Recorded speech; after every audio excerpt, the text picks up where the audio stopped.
Hey everybody, Sean McInnes here, and now it is daily demo time. We're going to have a look at Transformers War for Cybertron. I'm currently joined by Matt Teager from High Moon Studios. Matt, how you doing? Great.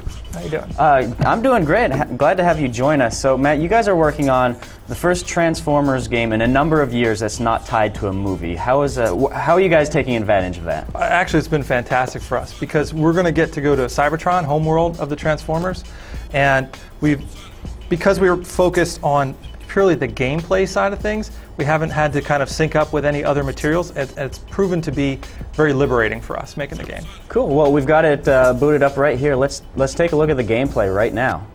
All right. So set the foundation for us. What are we seeing right here? So what we're seeing right now is Iacon. This is the home city of the Autobots, and we were really excited to create this environment because Hasbro's never really let anyone go to Cybertron in this full detail, this 3D realization. And that's even extended to how we redesign the characters. Because remember, they've never been to Earth in our story. Our story is a prequel to anything you've seen in the movies, or really a prequel to the cartoons from 1984. Sure. So full redesign on all the characters, brand new and original. And one of the things that I'm very excited about in the game is it's a 3-player co-op game at all times.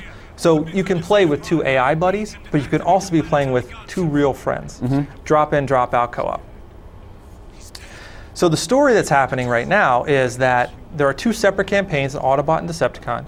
In the Autobot campaign, Optimus is not the guy in charge. And in fact, people just call him Optimus, not even the Optimus Prime that we know from the movies. Okay. So we're going to follow his path as he goes through defending Cybertron and ultimately making some very tough decisions. And where we finish with him is he realized that he is the Prime, he is Optimus Prime. The other thing that I've been very excited about with this project is that, again, as we were talking about not being tied to a movie, the core foundation of this game is actually the gameplay, which we then layered Transformers on top of. So if you played third-person shooters before, the controls are going to be real comfortable to you, right? Because we go with the standards that people know and are used to.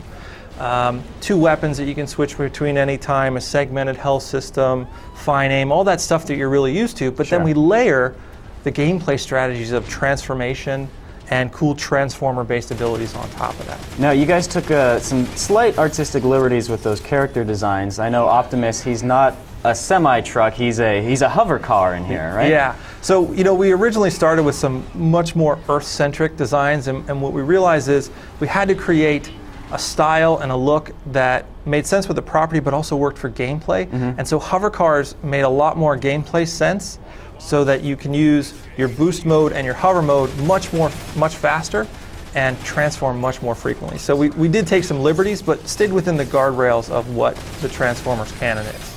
We've got a pretty good look at the game right there, but you guys also have boss battles in here, and we would be remiss if we didn't show that. So let's go ahead and load up a boss sequence right now. Matt, what exactly are we seeing here? That looks like a giant building right there. Well, it is actually. It's Omega Supreme, right? He is the biggest, most badass Autobot, right?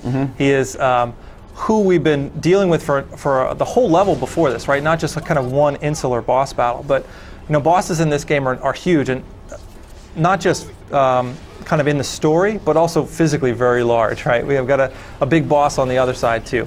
And so the boss battles are all about kind of hammering on this big giant dude. He's destroying the world, using my abilities, and oftentimes you really need to utilize your vehicle mode to avoid damage or to do special things within the level. So that's your look at the War for Cybertron campaign. Obviously, co-op is a big part of that, so multiplayer is a big focus for you guys, but you also have competitive multiplayer, right? Yes. You know, we've been pretty tight-lipped about what kind of multiplayer we put together. All we've really said is that it's a big part of what we've done, and we're real excited to now explain what that is. And multiplayer is a full-on competitive multiplayer experience that includes some things I think people are going to love. Customize your own Transformers, meaning you can take a guy, paint him up the way that you want to. There's multiple chassis that you can choose from, and you can really own that character. It's the first time in any Transformers game. And that in and of itself I think would be great. But on top of that, we also have 4 character classes that you level up and create builds in a style that's similar to Call of Duty. So you're making choices for each of your classes based on what weapons you want to take in, what abilities, what passive abilities, and what vehicle type you take.